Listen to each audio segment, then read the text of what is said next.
morning, my name is Ciara Burke and I'm here today to talk to you about the principles of retail and how you can ensure that your business has the basics in place.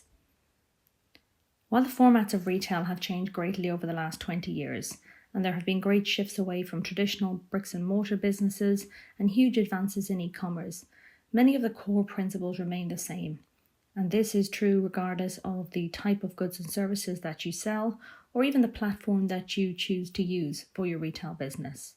If you are running a retail business, there are 4 core principles that you need to make a priority within your business and ensure they are at the heart of your operation. And today I'm going to take you through them. The first one is the customer is king. They should be the center of your business and everything that you do should revolve around their needs. The second point we'll discuss today is the retail foundations and understanding the 4 principles of retail as they relate to your business. These are product, price, place, and promotion. The third point is to go the extra mile for your customer. And by doing this each time that you or your team interact with your customers will create customer satisfaction. And this will give your business financial stability through customer loyalty and retention. And to do this, you need to know and understand your customers and give them a little bit more than they expect each time. The fourth point is retail is detail. And detail is everything in today's competitive market. And this is how you can distinguish yourself from your competitors. Retail is a hectic environment. The tasks can almost seem infinite. There's stock management, people management, banking, administration, dealing with suppliers, finance. But at the core of retail, it is to sell products to the customers, and everything else is considered a secondary activity. And just because it's secondary doesn't mean it's not important. It just means in the moment it's not essentially urgent. And the more you can focus your business on those activities of selling to your customers, the more successful your business will be. The objectives of today are to complete a thorough review of your business with regards to the principles of retail and complete a self-audit on how well you're doing in each area. At the end, I would hope that you have 4 things. Firstly, a strong understanding and acceptance of how well you've been doing in these areas. Secondly, clarity on how you can refocus your business on the customer and achieve improvements in your business. Thirdly, a tangible list of actions and opportunities to make the changes you want to allow you to achieve the goals that you have identified in your mind for your business. And lastly, importantly, some numerical targets attached to the improvements you want to bring. By refocusing on the customer within your business and the basic principles of retail in your business and making changes to ensure that the peripheral activities don't take priority and that the customer is the center of your business functionality, you will see business improvements. Before we get started on discussing the principles of retail, you will need to complete a performance review of your business and take a look at your sales and your metrics underneath them. This will enable you to have a starting point and understand some of the basics of where you are now. So when you're trying to create business improvements and action plans, it will allow you to have a benchmark to set the improvement from and some goals of measurable achievement. Your review should include your sales performance, your current performance, the history, and if you are showing any decline or growth curves, and where these declines and growth curves are coming from. Look at the overall seasonal trading pattern, product categories, and individual performances to see where the growth and decline is within your business. You should look at your margin, and again, the current performance, the history, and any opportunities or degrowth you're seeing within them. This will enable you to analyze your product performance to see what is growing as a category within your business and what is degrowing. You should look at the customer matrix, number of transactions you're having, the value the customers are spending, how many items each customer are buying. If these are growing, this is a good indicator that you are getting it right for your customer, that you are providing them with the items that they want and when they want them. You should look at the current footfall drivers to your store and any promotional activity that you have completed over the past year. If you have traffic counters to store or if you have either natural or man-made events. This could include peak trading periods such as Christmas or sales or promotional activities that you've done. What was the uplift on your business? What was the uplift on your sales performance? The impact on your margin? How many extra footfall did you drive into your store? Did the basket spends increase? Measuring the ROI of activity within your business and understanding where you are now and what's effective for you will give you a basis on which you can build your business improvements. Once you have completed your business performance review and documented all of the black and white measurements, we can get started on the principles of retail. It is a well-used phrase in business that the customer is always king, but very few businesses manage to make the customer the actual heart of the business and treat them like the king.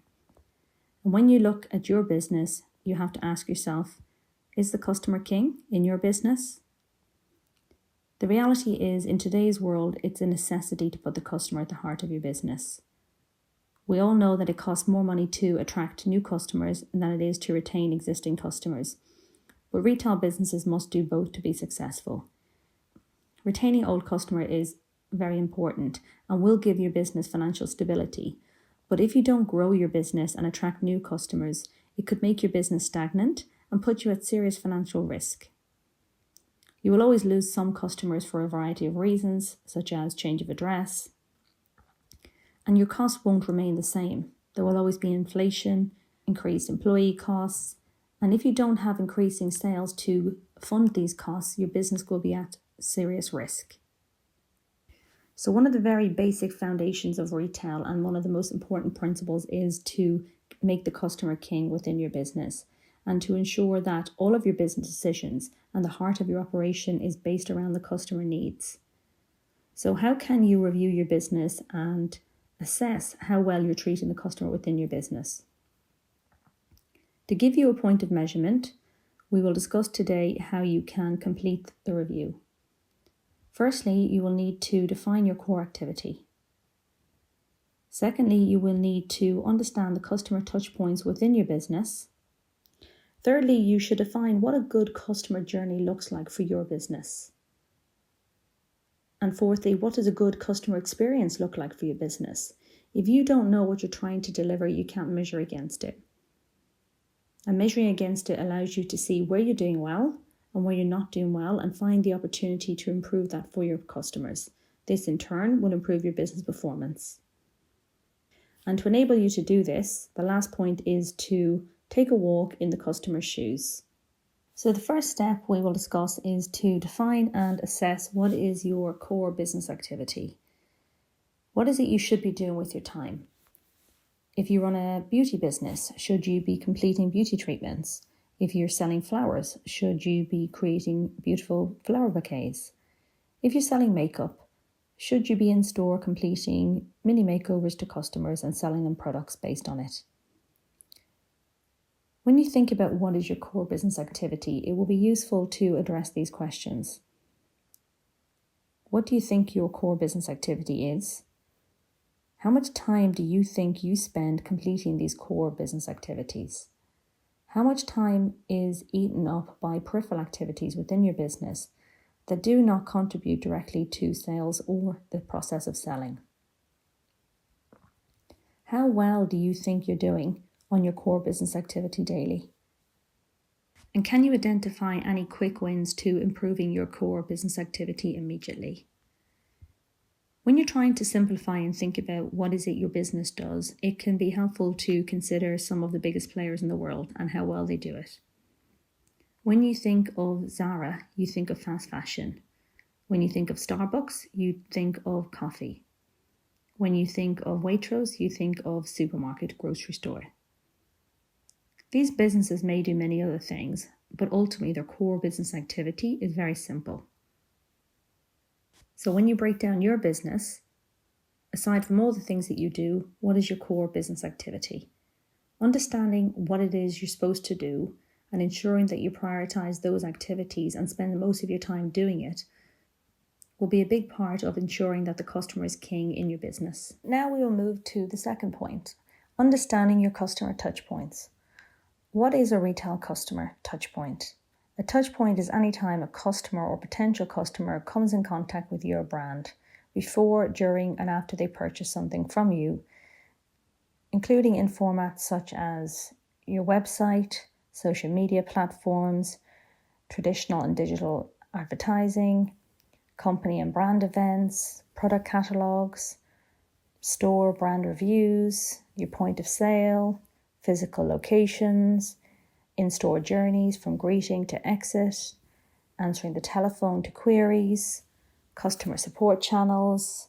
So there are numerous ways that customers can be coming into contact with your brand or store or retail business, right from the inspiration when they think, I'd like to have a coffee, I need a new pair of shoes, I'd love to have a facial, where shall we go for lunch? From the inspiration and the thought process right through to the research and decision-making process, where they walk by your storefront, see an advertisement, read about you in a blog, hear from a peer about your business. There are so many touch points to consider. Looking at all these touch points and all the various forms that they can take and pathways that the customer can come to interact with your business is really important, so you can understand how the customer is interacting with your retail business on a regular basis. So this leads us on to the customer journey and how you can define the optimum customer journey for your customer. So what is the customer journey? In simple terms, it is an illustration of all the touch points that your business has that the customer comes into contact with as he or she attempts to achieve a goal. Most businesses tend to define them for identifying specific paths, such as a buying journey for a product or service, although they can be used for anything, including product queries, customer complaints, any journey the customer has with your business, from research to purchase to post-care. The journey starts from the moment your brand or store or product enters their awareness through to the in-store experience, the online experience, including purchases and post-sale transactions. These maps can be as simple or as complicated, but should reflect your business and your touch points. Why is it important to complete customer journeys for your customer? Walking through this process will provide you with so much insight and learnings into your business. Often the expectation of what you think is happening versus the reality of what the customer is experiencing are miles apart. When we're in the thick of managing and operating a business, sometimes the most obvious things are missed, and these can have a huge impact on our business. By creating journey maps for your business, you are effectively setting parameters of what you would like to see happening in your business, and this allows you to measure against what is actually happening. As you take yourself through the process, you will be able to ask yourself, what part of the journey is impacting your business negatively? What areas of the journey are you really pleased to see that are delivering high standards?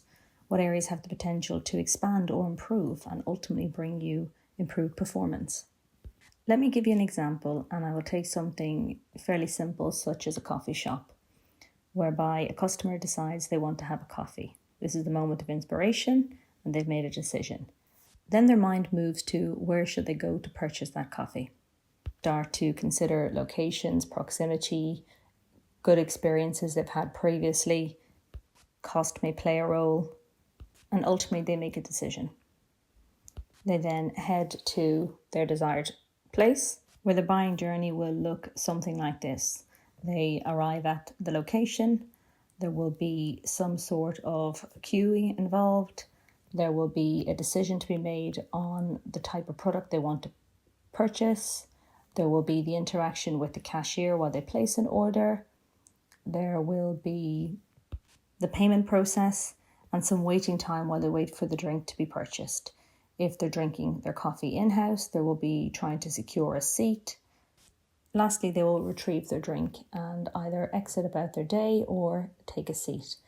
These seem quite simple in terms of steps on the journey to procuring a coffee.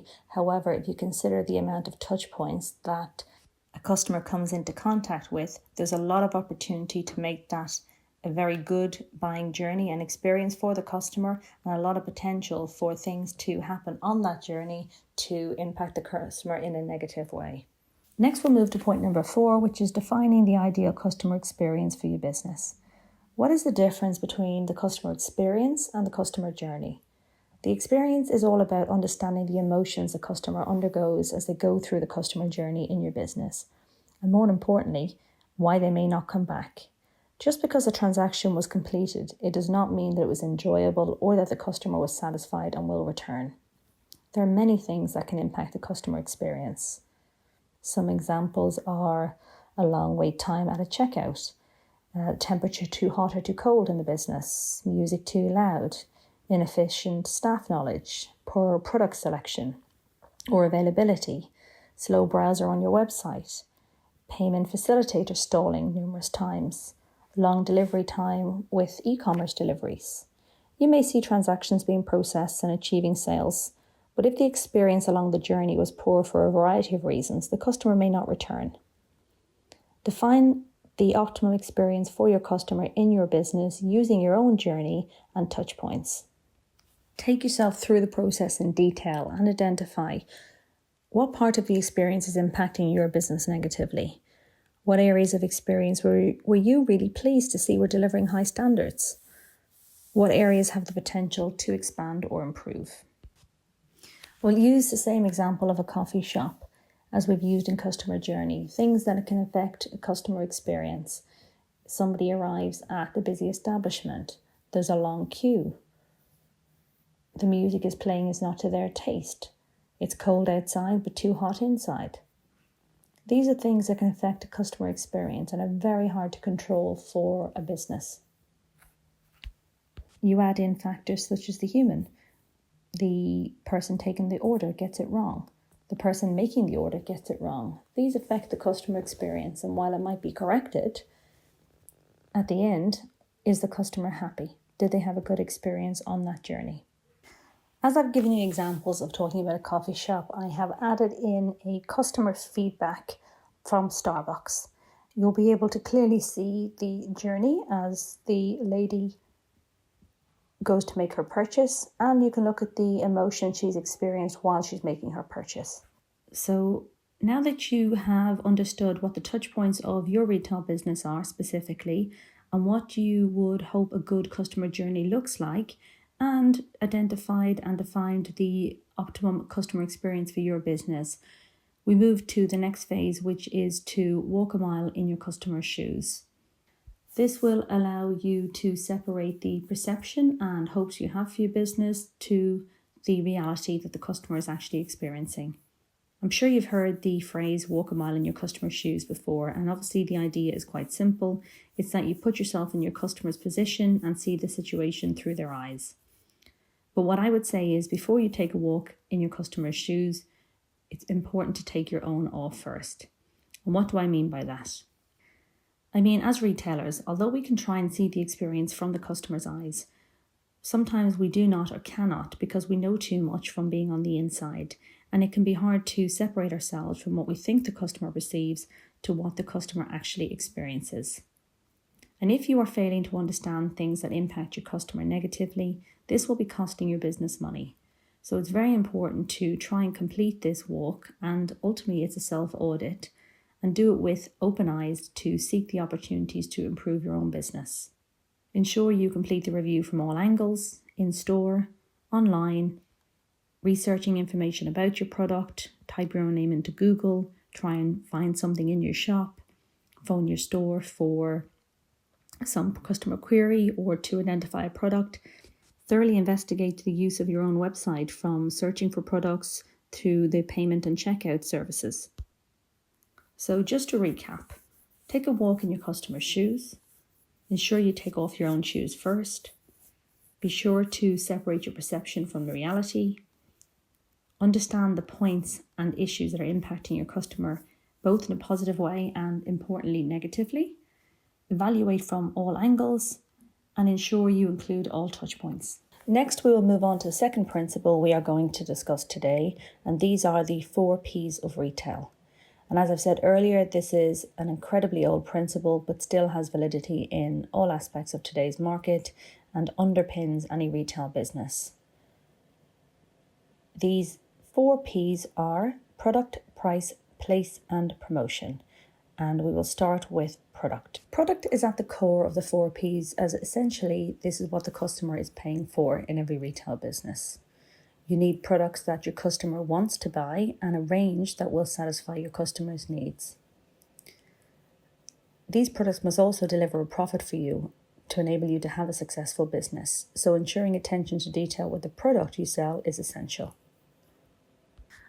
There are many facets to evaluating the product you sell across your business. And here are some areas you can review to ensure you're optimizing your products and services. Your range. Nobody can offer the customer everything at once, but the available product selection should provide sufficient alternatives. You can increase the number of buying customers by changing and improving the product selection that you offer. Display. How are you highlighting these products? This would include windows, in-store layout, website images, catalogue styles. How clear is it to the customer what you're selling? Do you have the right product at the right time? There's no point to have Christmas stockings selling in February. How does your product compare in the market in terms of price and quality? And how is your availability? How is access to your products across all platforms? How quick is the transaction across the platforms? As you assess the product or service that you're selling across your business, you need to ask yourself, how does it match up to the customer's expectations and needs? And can you do better? Next, we move to price. Pricing is ultimately an exercise in understanding market segments, customers, and value propositions. The evolution of e-commerce and e-tailers has meant unparalleled access for customers to research and shop across multiple platforms with ease for almost every product imaginable. Price, quality, and review comparisons are easily completed, so having the right pricing strategy in place is imperative. Pricing models have a strong dependency on the perceived value the customer assigns to a product or service. Getting it right is important as it drives your profitability and the customer behaviour. It is a constant tightrope to balance between two great needs. One, the need to price your product range at the correct level for the customers to be able to want the products and for them to gain perceived value from them. The other great need is obviously your own business needs. You need to optimize your revenue and your margin. You need to optimize your stock management and your inventory and the units sold. And you need to survive in a very competitive market. When you're evaluating your pricing strategy currently in place, you need to ask yourself some of the below questions. Are your prices in line with your long-term business goals? There's no point in pricing low to try and be competitive currently if that does not support your business model and your margins to survive. What kind of customers am I targeting and who do I aim to target? What is the customer willing to pay for my products? How much discounting do you do in order to sell? This would be an indication that perhaps your product is not right. Should I offer different levels of products and services at different price points? Where do I sit against the competitors on price and quality? Well-planned and executed pricing policy can help increase your current revenue and profit, but your pricing strategy should involve constant refinement. Next, we'll move to place. As this webinar is aimed at people currently managing retail businesses, some of you may not be in a position to impact the location or place of your business. However, we will cover it for those of you that can. Place is just another word for location, and as they say in marketing, it's all about location, location, location. Most businesses today are either already omni-channel or have the potential to be, and this creates the opportunity to reach new customers consistently. What is omni-channel? This is simply a term for a multi-channel sales strategy and refers to selling your products in other places besides bricks and mortar storefront or an e-commerce website. When you sell across multiple channels, be it online, offline, and anywhere in between, you are offering the customer multiple touch points to interact with your brand. The web is this virtual world, and although the location or place may seem irrelevant, it really isn't. This is a great opportunity to evaluate your business place and to find new potential for sales. You need to think of all the platforms that your customer would be, and you need to be there. It's far easier to go to where the customers are than try to bring the customers to you. You should consider the current opportunities and places you have to sell to customers. But we also need to consider that not every channel is a good fit for every business, and many online sales channels charge fees for product listings or sales commissions. But the benefits of featuring your products on these websites can certainly outweigh any downsides.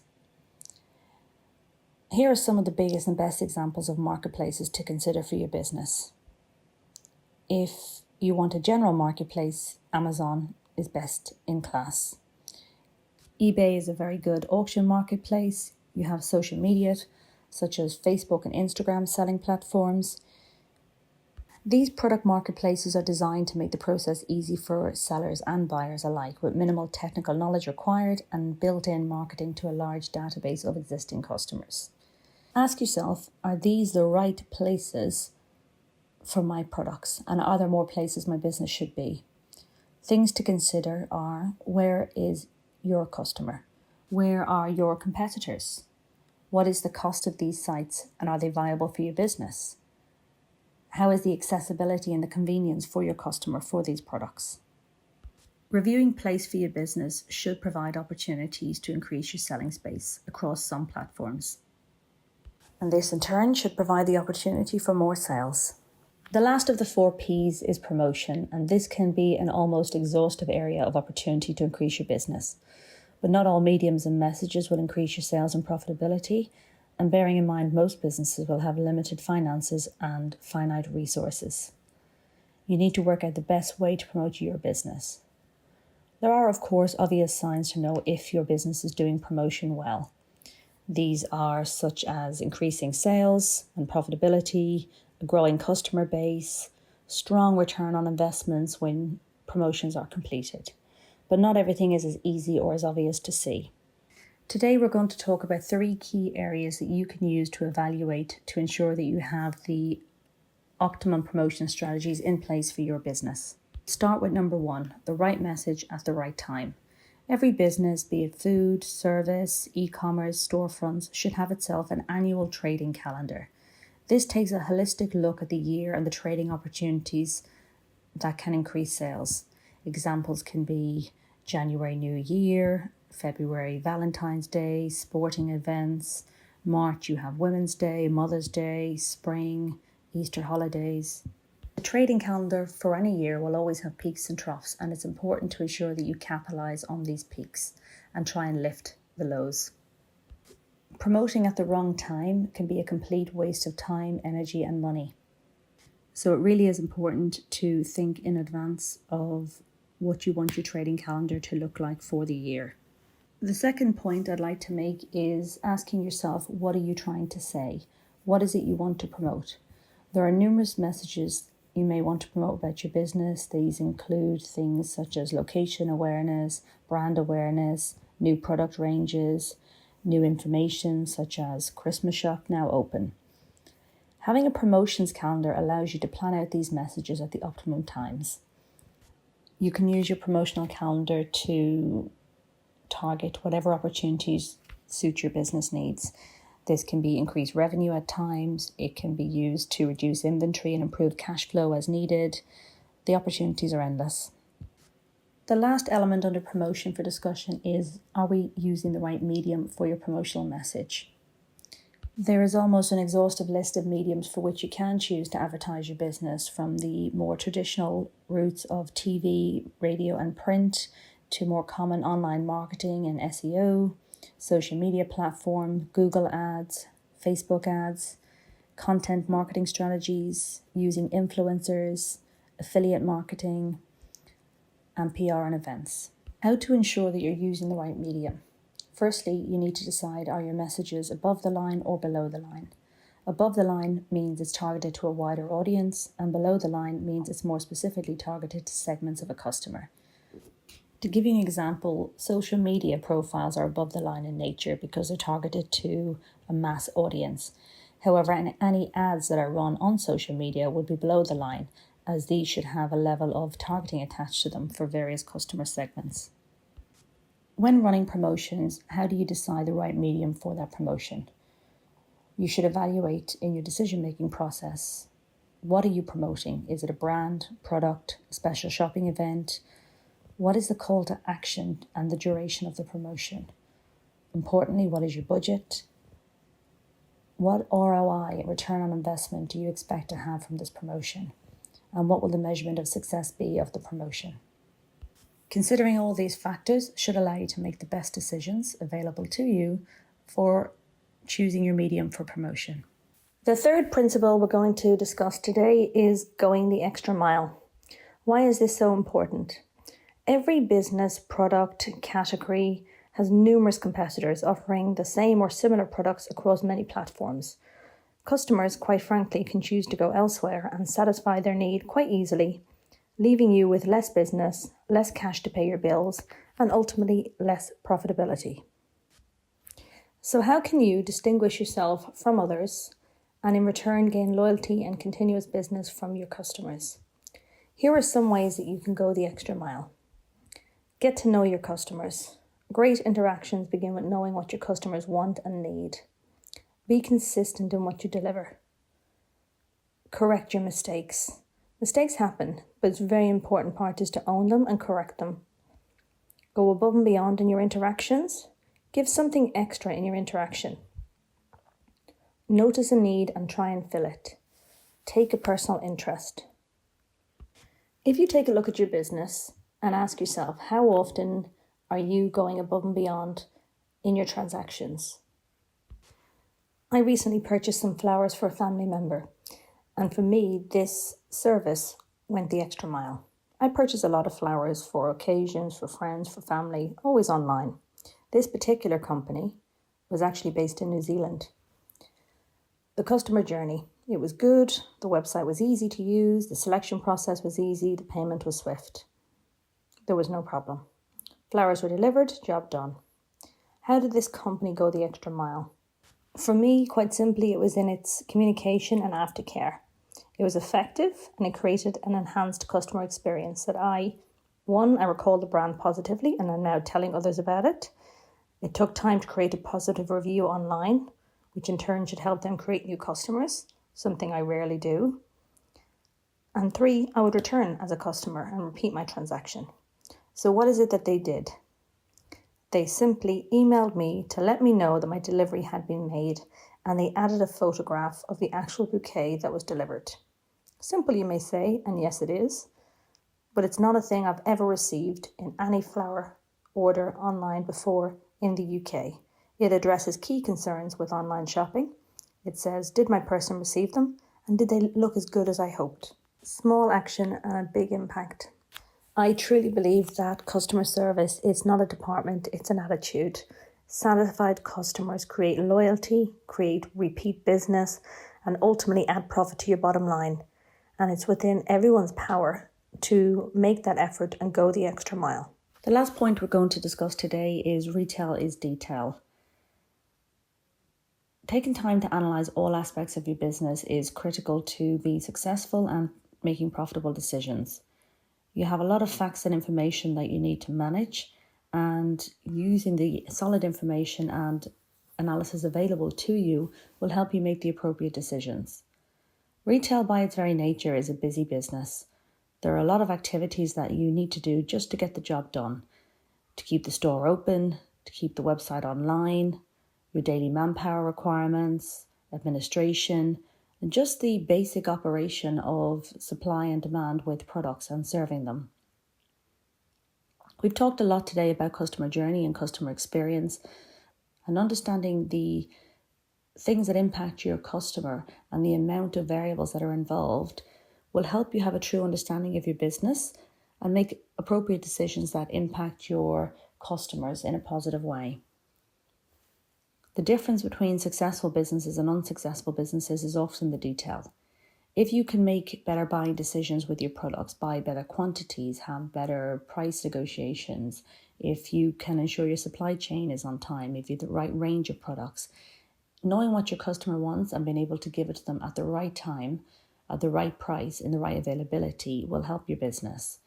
When you look at your pricing strategies and you analyse the detail, the sell-through rates, the margin performance, the quick wins, the slow wins, seeing the detail in everything and taking the decisions based on the facts and information and seeing the potential will help grow your business. You look at your customer interactions, you look at your promotional activity, you look at access to your business, whether your customers can find you when you search you in Google or physically in your location. You look at your signage in store. How easy is it for the customer to find the way and navigate your store, be it in store or actually online?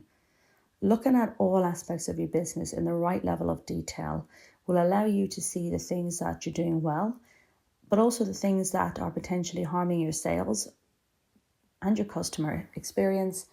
And if you use this information and make the necessary improvements, this will allow you to see significant business change within your business and should show directly in your sales performance and ultimately your profitability. So we've covered a lot today as we've completed the process overview of how to evaluate the principles of retail, getting back to basics, and how well you're doing in your business in this area. Now it's time for you to work through the process in more detail with more time and evaluate the points that we've discussed. It will start again with the business review, your sales and margin, your customer metrics, and analysing how well you're doing on your promotional activity. This will give you the benchmark. You'll then need to work through defining your core business activities, understanding the touch points as they relate to your business, and creating those important customer journey maps for every pathway of experience, interaction, whether it's a query, a transaction, post-transaction care that a customer will have with your business.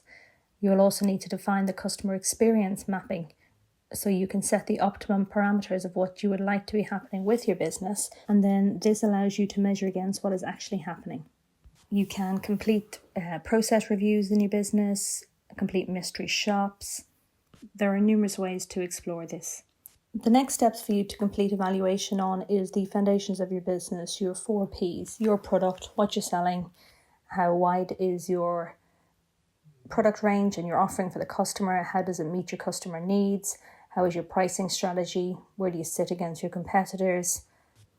Completing analysis on the promotions you previously run and understanding what the return on investment has been for those, what has lifted your sales, what has cleared inventory, what has brought new customers to your door, what has built loyalty and brought customers back to you. How well are things working? What mediums are working best for you? What messages are working best for you? You'll obviously need to ensure that you have an up-to-date annual trading calendar in place and a strong promotional calendar that's current. I have no doubt at the end of this review, you will have a list of opportunities that you would like to see put in place to improve your business. Once you've completed the review and you have a full list of tasks and opportunities you would like to put in place and implement across your business, you will need to complete an action plan to ensure success. An action plan is basically just a checklist for the steps or tasks you want to complete. You will need to define all of the tasks and objectives, ensure that you assign responsibility for each one, ensure they have the resource to enable them to achieve it, attach a time frame for completion, and obviously you will need to follow and review this process and then measure the results as they come through. I would like to thank you for taking the time to complete this webinar with us today.